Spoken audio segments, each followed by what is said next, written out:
So hopefully everyone knows that they are in this session of The Road Ahead. I am Jocelyn Maffin, and I'm the Associate Director of Service Delivery, so including the Peer Support Program and our InfoLine team. Um, and Sadly, Duncan is not able to host this session, so Terry asked if I could help out, and that's why I'm here. I'm going to tell you before we get started about our peer health coaching program. Mary Jo is here. Oh, she just signed herself back in, so I'm going to throw it over to Mary Jo when she connects to tell us a bit more about the coaching program before we get started. Yeah. Well, we've had just a great success, I think, with the coaching program all the way around, whether it was for someone's goals or desires or dreams to maintain or lose weight. We have a very, very well qualified woman as a dietitian, a holistic nutritionist out of Toronto, Joanne Smith, who wrote an extensive book about living with a spinal cord injury and eating well, especially to avoid secondary complications. So we can do all that through our coaching program, set that up. We can also set up a maintaining a healthy lifestyle, because we know that lifestyle and the food you choose is really, the top of the bar for how you age and how you feel. And we also do just any kind of coaching. So if you wanted to take a course, or you want to go on a trip, or you want to write a book, that's where coaching comes in. It's a very proactive, sort of, I would say, not necessarily goal-based, but intentional-based type of a protocol, which really works for most people. It's not looking back, it's looking forward. So hopefully that covers it. I've also got slides, Jocelyn, but we could do those at the end. Hi, Ian, my fellow guy that we sat on that committee with for a while. Yes, exactly. Nice to see you. So I'm going to move it over to Ian, Yeah. and we'll come back to the coaching Okay. at the end. Sounds good. So let me just, while Ian shares his slides, it's my pleasure to introduce Dr. Ian Rigby, our speaker for this education session. Ian is a Calgary-based physician and practices both emergency medicine and obesity medicine.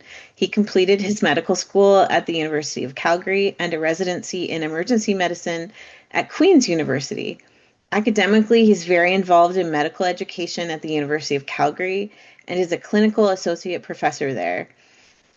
He became a diplomat of the American Board of Obesity Medicine in 2022 and enjoys working with his patients on their journey to improved health. Over to you, Ian. Yeah, awesome. Thanks, everyone. So, yeah, as Jocelyn mentioned, my name is Ian. So, I got asked by Duncan and the team to chat with us a bit around the topic of medications and weight loss, and obviously, kind of quite up my alley.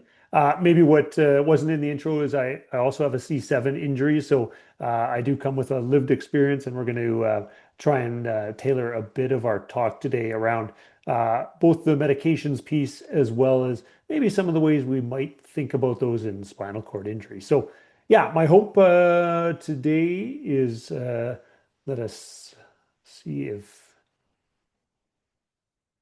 the slide bit works here. Love it. Awesome. So, yeah, we're going to talk mostly around medications in weight loss today for sure. And I guess what I'd like to say just before I kind of really get into the medications piece is that in terms of sort of health and healthy weight and weight loss, medications, of course, are just part of the formula. This will be no shock to any of you. And kind of interesting to what was being chatted about before with your coaching program. So when we think about healthy weight and the like at the clinic, we sort of think about this as kind of a pyramid of sort of interventions we can use. And I apologize for a bit of the busy slide, but the pyramid here is really what we're interested in. And the base of that pyramid is really those fundamental pieces of lifestyle work that we work with, right? So the nutrition, the physical activity, stress management and sleep.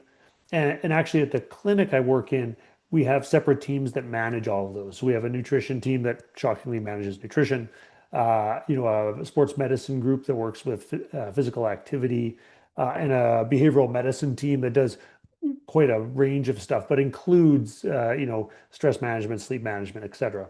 So, and as we get talking around the medications a bit today, I'll also sort of mention that when we look at some of the outcome studies on the medications, all of those studies do include this sort of central lifestyle modification piece. So it's not just drugs or nothing Into a else. Zoom meeting. Oh yeah? What's it about?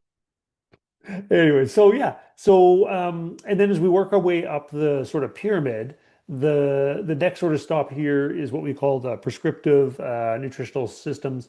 This would be things like intermittent fasting, might be things like meal replacement shakes and some of the commercial programs like Jenny Craig and Weight Watchers that work quite well. So they're setting kind of limits on either what we eat or when we eat. And then, of course, the talk today is going to really be around some of the medications in weight loss, and we're going to talk a lot more around the GLP-1 GIP meds, because this is the stuff that I mean, you can't turn the internet on without running into this stuff, right? So that'll be most of our chat today. So the real question, that comes to me as a physician. Oops, there we go, is when do I want to think about weight loss medications for folks, right? And generally what I'm looking for from a broad picture is I'm trying to identify patients where they have excess body weight and adipose tissue that is generally in around the abdominal area. That's kind of around our organs. That's the kind of tissue that causes us more of our metabolic disturbances and challenges. And I want to find people that, the use of those medications is going to give them more benefit than the risk of the side effects. So that's a bit of the balancing act that we have as a physician, right?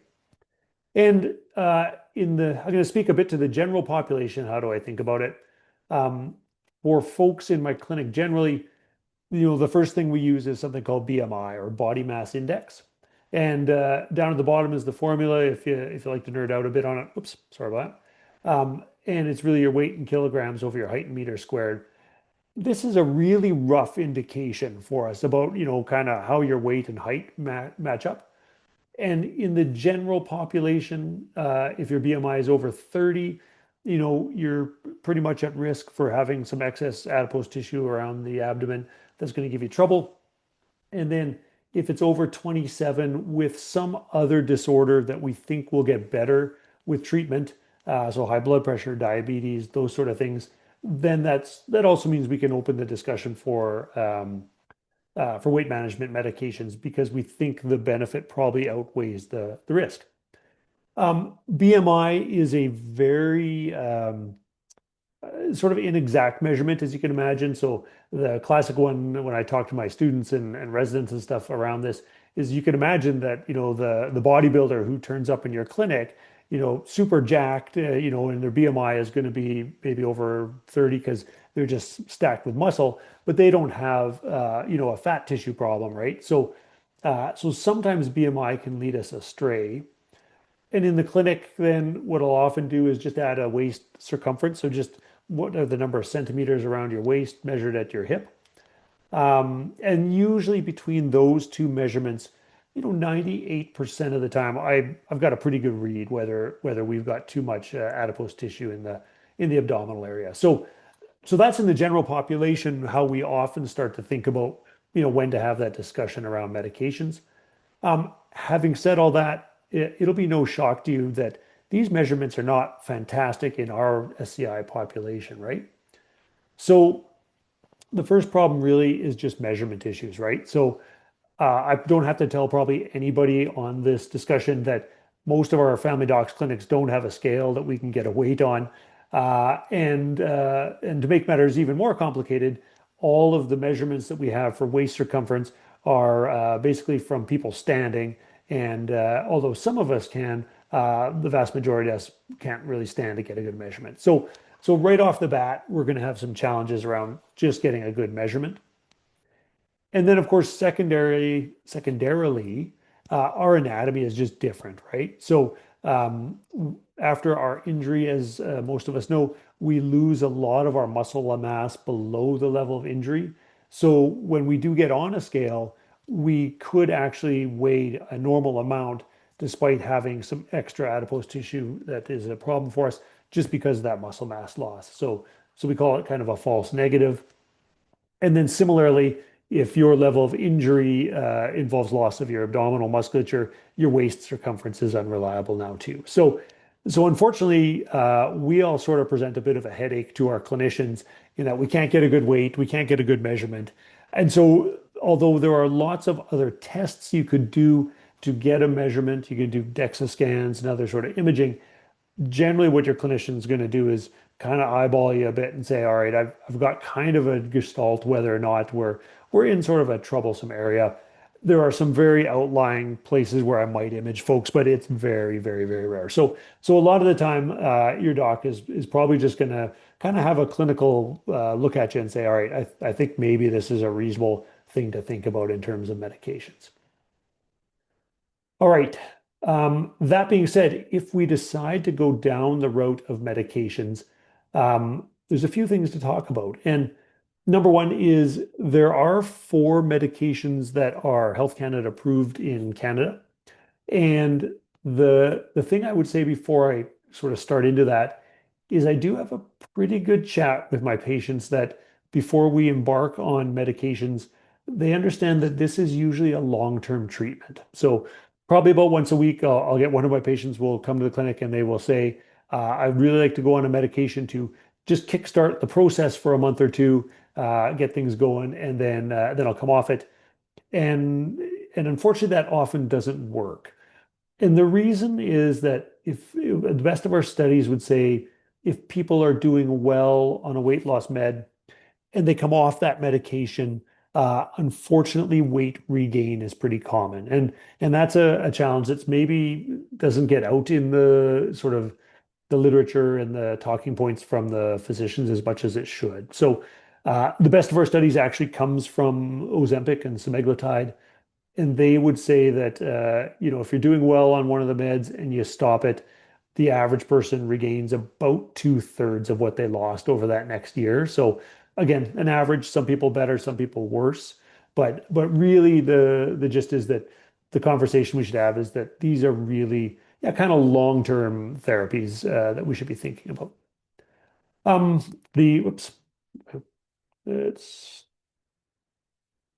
having good driving here. Here we go. So here's the 4 medications that are out there and Health Canada approved.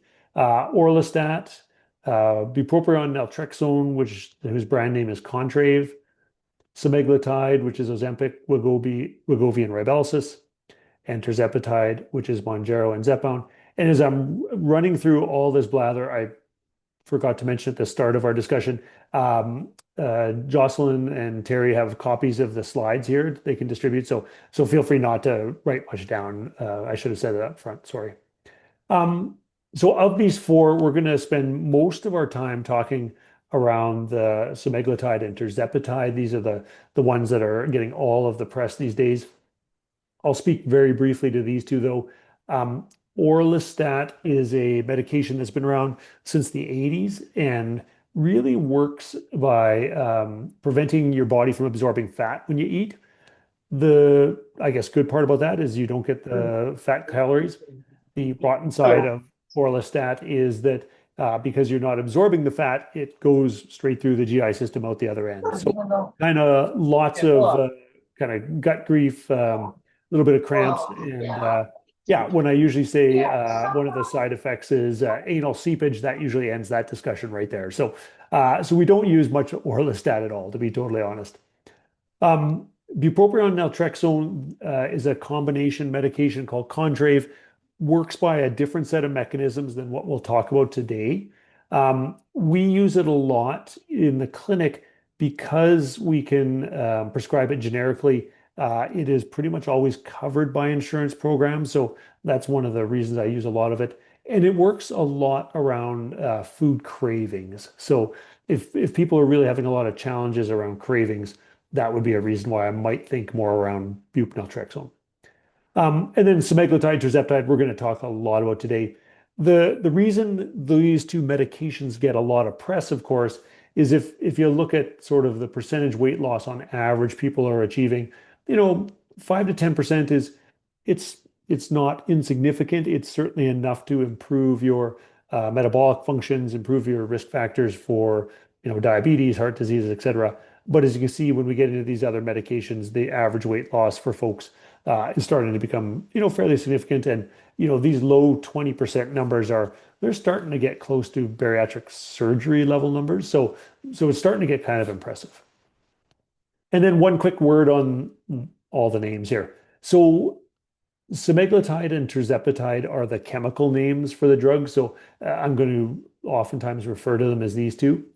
And then what happens is they're either packaged different or just approved differently. So Ozempic is the one lots of us have heard about. It's a once a week injectable form of semaglutide. And Health Canada says use this one for treatment of diabetes.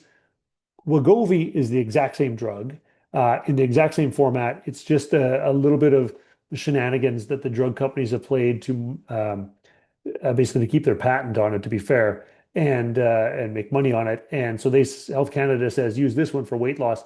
These two are the same drug. So when I'm prescribing for people, I will prescribe either what is covered by their insurance for them or whatever is cheaper. And we're going to talk about cost in a few minutes. And then Rybelsus is a form of semaglutide that's in a pill form. So it's a once a day pill, only indicated right now for diabetic treatment. But again, if your insurance covers it, I'll use it. And then similarly, Tirzepatide comes in these two forms, Mournjaro and Zepbound. They're both also once a week injectables. They're the same drug. It's just Health Canada says use Mournjaro for diabetes, Zepbound for weight loss, but they're the same med. So I will use, if you have coverage, whatever you have coverage for. So that's just a little bit about the meds. So how do these darn things work? So semaglutide is the first of these ones we had a lot of good responses from. So this is the Ozempic, Wegovy, and Rybelsus. And they work on a receptor called the GLP-1 receptor. And the first thing these meds do, and this is probably where it does most of its work, is in the brain. So for sure works in at least two sites. There's a little area here called the hypothalamus that basically it sort of detects when our, let's say, blood sugars are low or things like that. It says, hey, you're hungry because of that. And also works in our limbic system, our reward system here, where you pick up the donut and you're like, oh, sweet, sweet donut, so pleasurable to eat. Basically decreases hunger in at least both of those two sites for us. And probably has a couple other higher order effects here. But really, when I say to folks, the primary effect we often see for folks in terms of weight loss is it just decreases hunger and appetite. The second thing it does is in our guts. So in our stomach and small intestines has these GLP-1 receptors, and it really slows the forward motion of the GI system down. So it means we feel full earlier when we eat. So helps us around portion sizes and the like for sure. And yeah, this little guy that looks a bit like a corn cob here in the back, this is the pancreas. The pancreas does a whole bunch of stuff in the body, but one of its roles is to secrete insulin when the body sees sugar in the blood. And to make a bit of a long story shorter, it makes that function work more effectively for us. So a little less overall insulin, a little better controlled insulin, and a little less weight gain when we do eat. So kind of three major functions for the GLP-1 receptor for us. So these are the ways that it really plays a role in weight loss for us. Tirzepatide, which is the Mournjaro and Zepbound, really works on two receptors. So it works on GLP-1, so the same one that semaglutide works on, and it works on another one called the GIP receptor, called the glucose-dependent insulinotropic polypeptide, which I can only say after I've had 3 or 4 cups of coffee. And so it works somewhat similarly. So it decreases that hunger signaling in the brain. And one of the nice areas, things is this GIP receptor actually has some receptors in the areas of the brain around sort of the nausea function for us. So we do see some decreased GI side effects we'll talk about on our next slide. Again, also works at our stomach and intestines to slow things down a bit so we feel full earlier. Works again at the pancreas for insulin secretion, and then actually does have a direct effect on our adipose tissue, our fat cells, and improves a bit of the way they oxidize and burn. So there is a bit of a direct effect with this medication. And it's probably the combo of this and some of the decreased appetite that comes with it that makes it a little more effective than the semaglutide. So that's the functions that cause our weight loss when we use these medications and weight loss. Of course, like all medications, they do come with side effects, right? And the doses you see here, the semaglutide, tirzepatide, these are the top end doses. And the challenges we run into in our patient population is really around that slowing down of the guts, the way it slows that forward motion of stuff. And as you can see, nausea, vomiting, constipation, abdominal discomfort, diarrhea. So it's all the gut grief challenges. So this is wrought enough in the normal patient population, of course. With those of us with spinal cord injury, though, man, that's not great, right? I mean, nausea, vomiting, if you're in a chair, just sucks twice as bad as if you're able-bodied.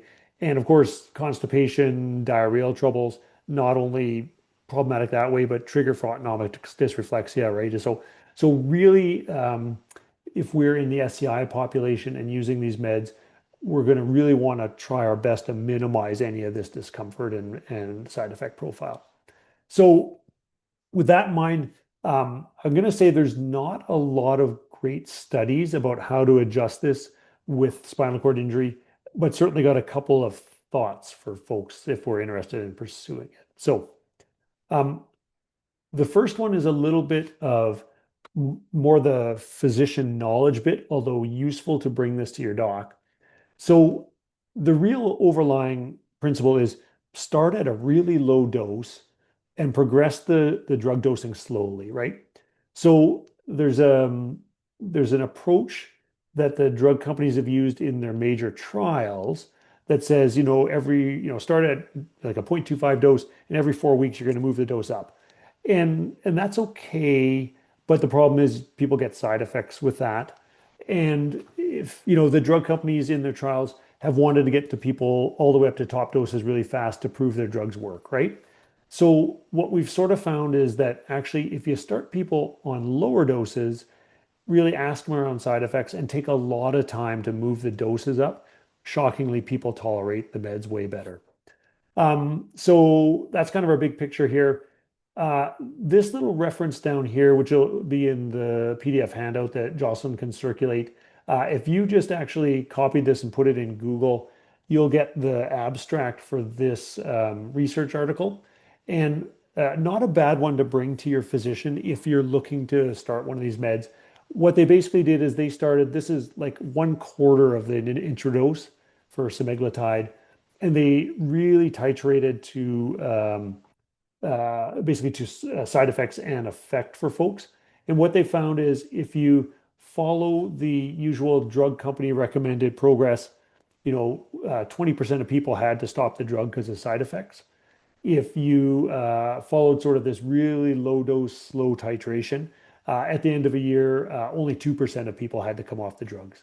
So really minimized a lot of that GI side effects. And of course, in our population, that gut grief is the stuff we want to really avoid. So really, I think this is kind of, for me, if I'm challenged with people with a lot of side effects, troubles, I start at really low doses. I really listen to their how they're doing with the meds, take my time moving the dose up, and they tolerate it way better.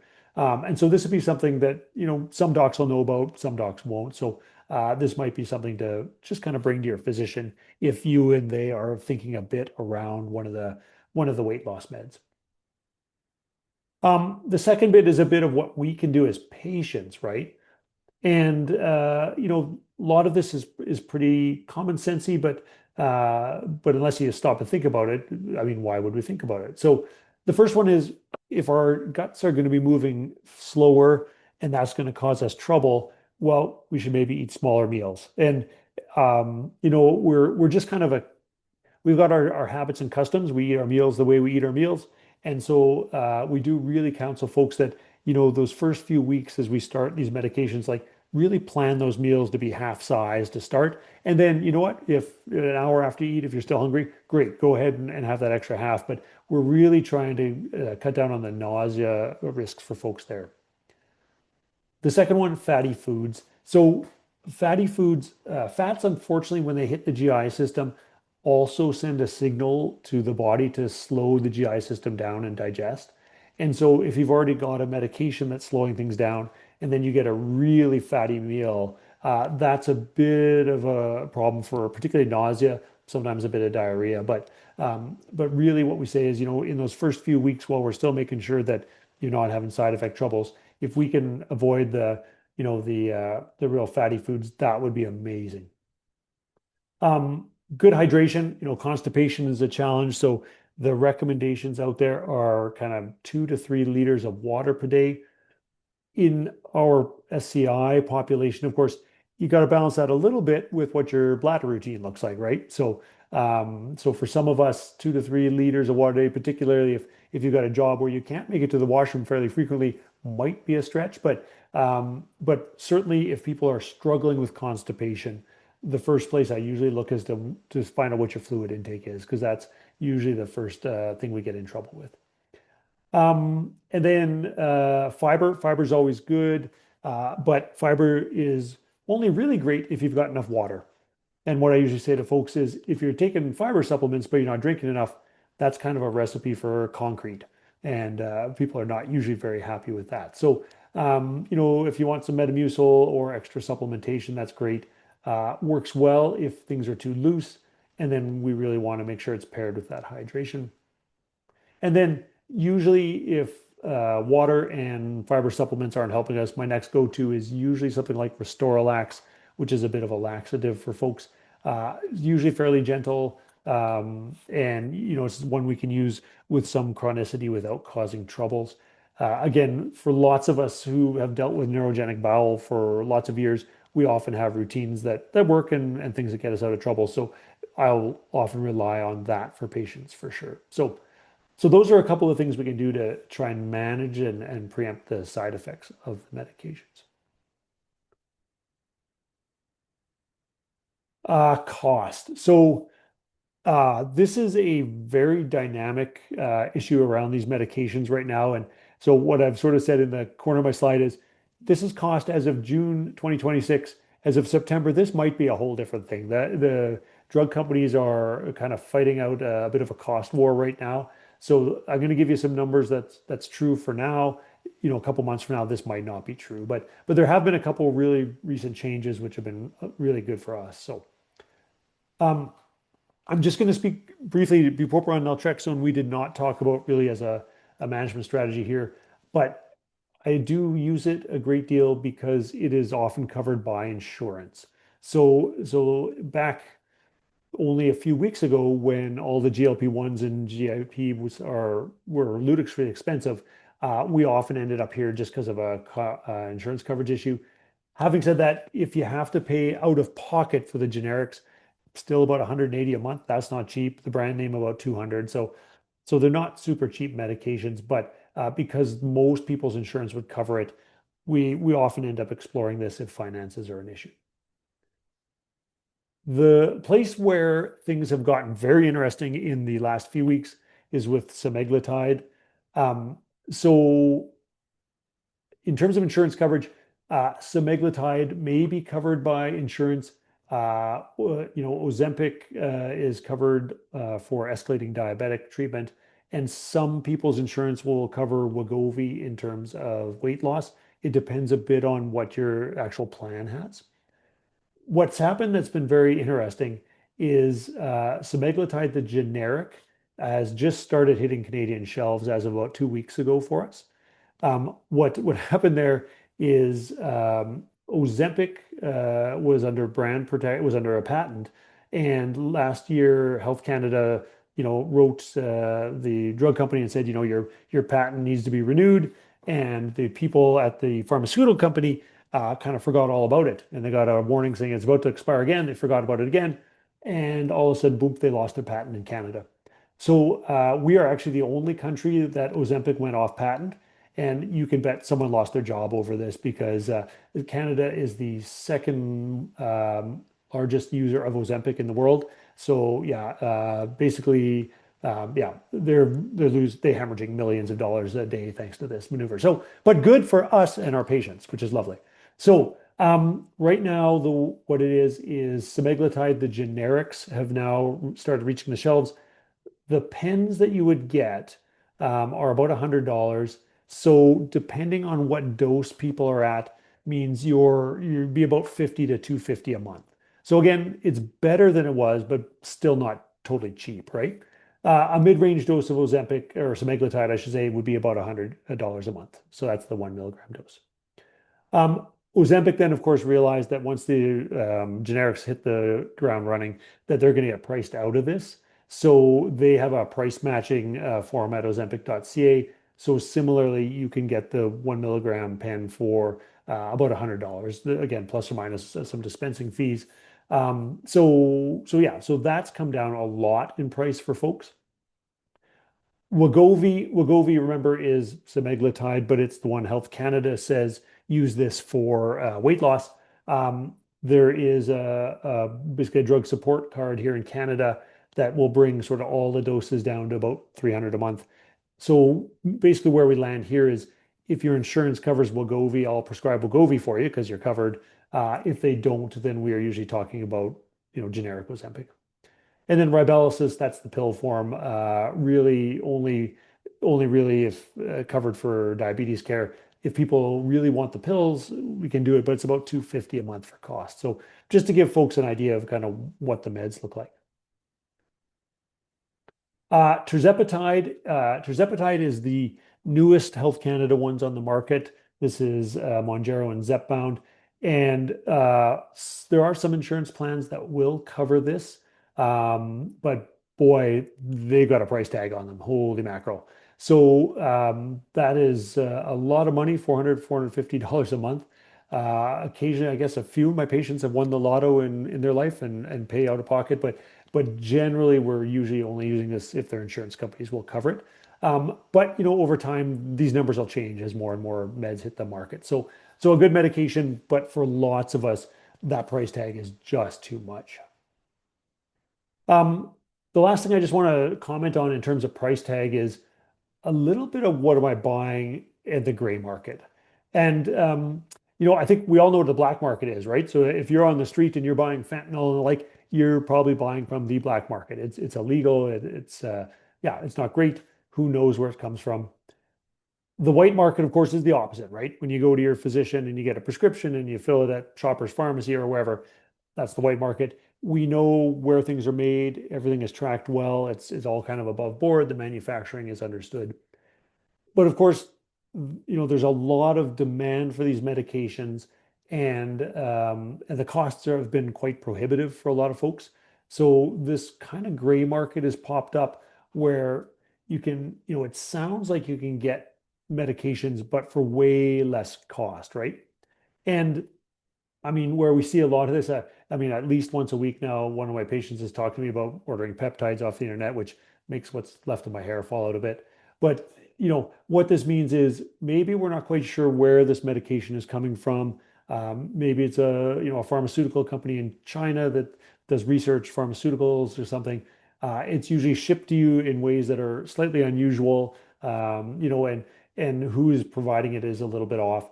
So, what I generally say to folks is if you're ordering it off the internet, you probably don't have an idea where it's coming from.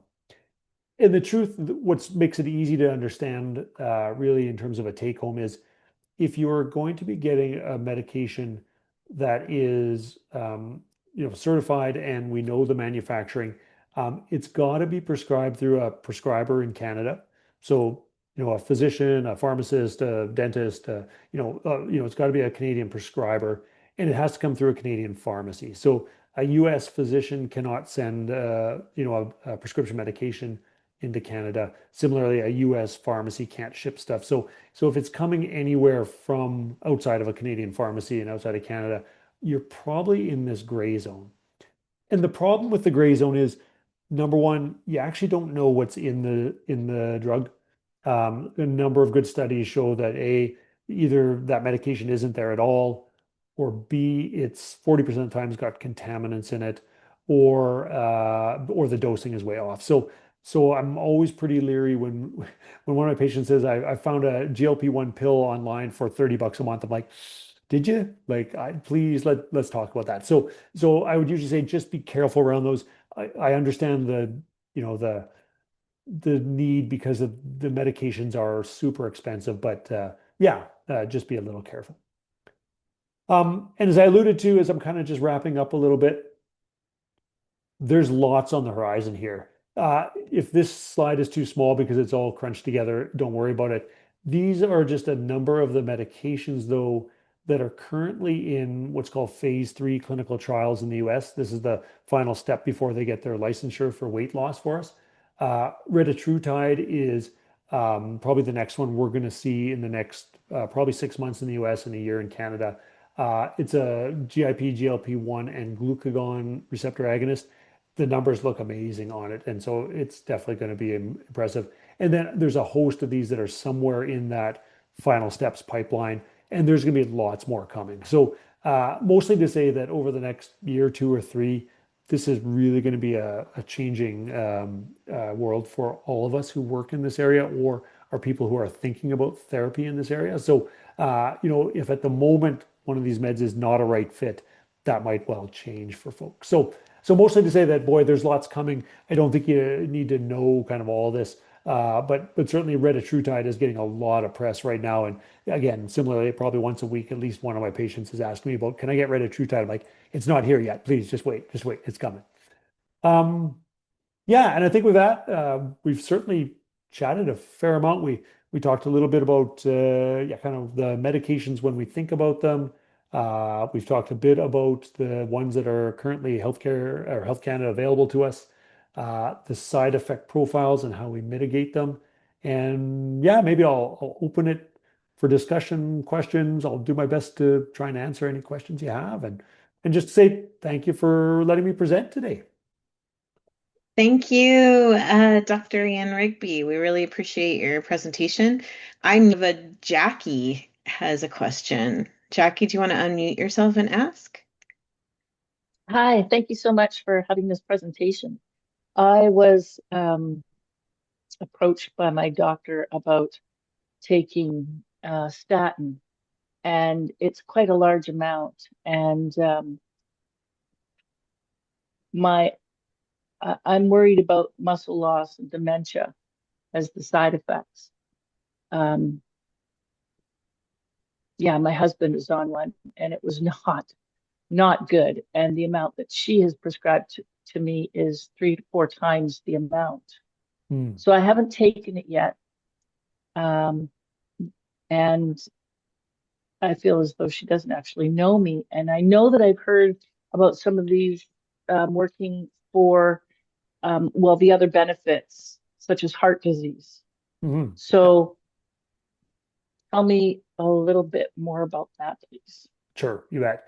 So no question it can help around cholesterol. So these class of medications, when we see people kind of hit 10% body weight loss or more, there's certainly good evidence that we also see concurrent improvement in cholesterol, some of those metabolic risk factors. So that would be the direct statement I'd have around cholesterol. There's pretty good evidence from lots of trials around sort of heart health in it, to be fair, Jackie. The best of the trials would say that they're pretty specific. They're diabetic patients who have had heart troubles, and these medications certainly do prevent secondary, like a repeat heart attack and the like. So we are definitely in the era of looking at this for prevention of heart disease. The signal looks pretty darn good. I think there are good medications for sure around that, for people who have excess adipose tissue there for sure. So I think it's fair. how do I balance that with statins and the like? Difficult balancing act, right? So your worries about the side effect profiles of statins are real. They happen to lots of folks, and yeah, I think that principle of start low and go slow applies to almost all the medications, to be fair. So Okay, thank you very much. Okay, Priyanka, do you want to unmute yourself and ask your question? So yeah, hi. I just jumped in a little bit late, but I think I have attended this session before. I'm not sure. I'm just wondering.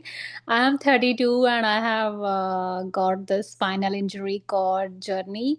So there are a lot of changes going on emotionally, mentally, but I am always wonder, like as I see the topic, like aging with spinal cord injury. So I was just wondering, like.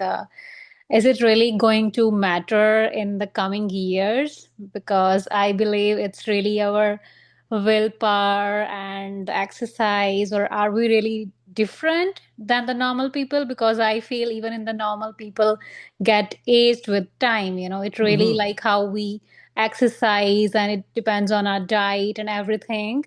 Because usually the spinal surgery takes a year to fully heal, so I always stay confused, because if the treatment is done, are we still consider we are different, or are we still consider we are still live like a normal people?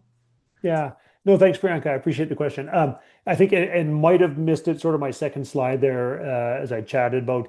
Yeah, so all of the studies on the medications and our approach are 100% like you sort of alluded to, is we do want to start the basis of all this on, nutrition, activity, stress management, sleep management, the real fundamentals. That doesn't change whether you've got a spinal cord injury or not, right? And how you do those things certainly does, right? I'm clearly not going to hike what I used to do, but now I'm going to cycle, right? So so yeah, I think your point is that's 100% right, that we do need to think about those fundamental pieces of what leads to good health, and that's the basis of our treatment there. I think the only ways I think differently around us in the spinal cord injury population is really that we really need to be very attentive to the side effect profiles that we get from these medications, insofar as, they cause us more trouble than it does the average population, right? So the average healthy person is not going to get autonomic dysreflexia from constipation. That's maybe true for some of us that might. So I think you're right. Approach is only a little bit different, but we still need to really focus on those fundamentals along with it. And then these can be part of that journey if they're necessary. Priyanka, I know you came in near the end of the presentation, so I just wanted to. My name is Jocelyn, and I work with Spinal Cord Injury BC, and you joined the Aging with SCI series.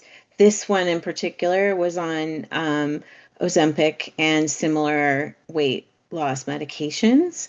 So that's why the view of it was very specific, because it is different, as Dr. Rigby said.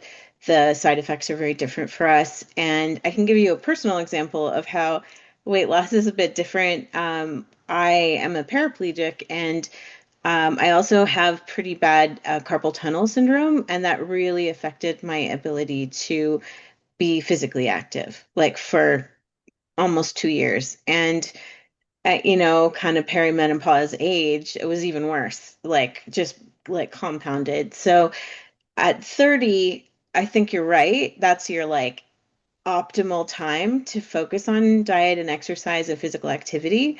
But it starts to work against you as you get a bit older, and then you get more complications of your spinal cord injury and your wheelchair life. It kind of throws some curveballs at you. So I'm super excited that you joined. Please do continue. And a lot of the previous sessions are available on the website on I think it's sci-bc.ca/ the road ahead. And it covers many other aspects of aging and why we care about it after spinal cord injury. And it will speak to the more general questions about like why bother caring about, like how is it different for us. But thank you so much for that question. Does anyone else have a question for Dr. Rigby before we go? Since we have this opportunity, Mary Jo, do you want to try sharing your slides? And we'll try and get you in after that, Scott. So yeah, aging well with SCI is a lot of what Ian talked about. It's really your lifestyle that you develop, as Jocelyn said, right when you have your spinal cord injury. And healthy weights come with a healthy diet. Eating well will affect your physical, mental, and emotional well-being. You need to source and know what actually helps or hinders your SCI body. And we've got lots of that information if you decide to do coaching in the Healthy Weight program. You also must take consideration to your level of activity, your ideal weight, and also those things that you might need to have function really favorably, as we all do, such as bowels and even bladder, which all relate to what food you put in. And this is the gal that we work with SCIBC coaching. She's a trained holistic nutritionist. She also has a spinal cord injury, and she's written a great book on eating well for your spinal cord injury. There's no question, of course, that nutrition has a huge impact on our physical and mental health, especially for those of us living with an SCI. And what we want to do is avoid secondary complications so that we set up ourselves for success by the choices that we make, which is really what we do every day when we decide what we're going to eat and drink. So number one, maintain an active lifestyle. We have the physical activity guidelines for SCI up on the SCIBC site. Make sure to drink plenty of water and drinks in general, but not sugar drinks. Avoid eating past 8 p.m. And as Ian said, keep your meal size down really to the palm of your hand. That's the best meal. If you're a little bit hungry, snack on something smart, like carrot sticks or tuna or whatever. Have your largest meal midday generally is really good, not just for your bowel function, but also for keeping off that midriff weight gain. And consider your food choices, of course. Plan your meals ahead of time. So try not to shop when you're hungry. Make really good decisions about what you buy and also when you plan your meals, and avoid eating for your meals. Like go out for special occasions, basically. If you're going to go out for dinner, don't use restaurants as your source of food. I'm 68. I've had a spinal cord injury for 22 years now, and I've been through menopause. I've been through lots of different life changes, and I'm still maintaining a healthy weight, largely because I just make the right choices and have educated myself on what those choices can be. So that's what we help you do as a coaching plan, and you can do that for free for 8 sessions with SCIBC. That's it for me. If anyone wants any more information, we'll make sure to send these links out with the slides, including the information on the health coaching program specific to weight management. But there's also some links in the chat here on Zoom, and including a link to the Spin Doctor article that Dr. Rigby wrote on this topic. I see another hand, but I can't see your name. Do you want to unmute yourself and ask your question?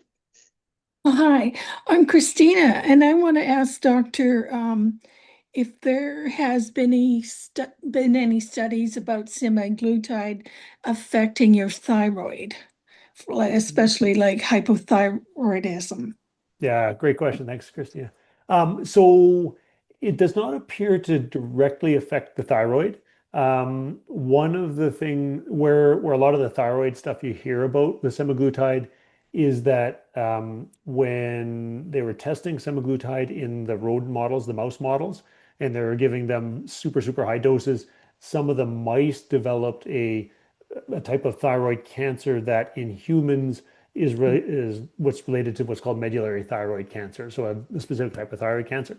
So and it's not really clear that that translates to humans, to be fair. So basically, as a kind of a precaution, what happens is when I'm thinking about prescribing for folks, if you've had medullary thyroid cancer or there's another thing called MEN2 that has it in it, then we won't prescribe it to you.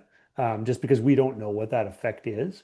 But having said that, in this class of drugs, and we've had sort of the GLP-1s around for almost 20 years now, and we've been watching, we're not seeing an increased risk of thyroid cancer in it. So I think probably pretty safe to be fair. If you've had this medullary thyroid cancer, I just won't give you the med just because I don't. We think there's a biological risk for it, but we'll tend not to do it there. But we're not seeing any risk of sort of worsening thyroid function. I use it lots for folks who have hypothyroidism and doesn't seem to affect their thyroid function at all, Christina. So Great, thank you. you bet. Thanks for that, Chrissy. That was an interesting question.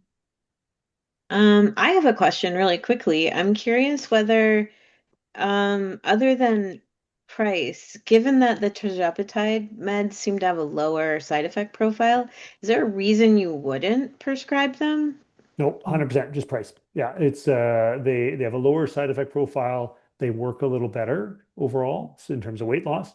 So yeah, I mean, if you've got insurance coverage that'll cover it, or you won the lotto and you're coming in with lots of money, and you say to me, where should we start? Provided you don't meet reasons not to use it, I'd start there first.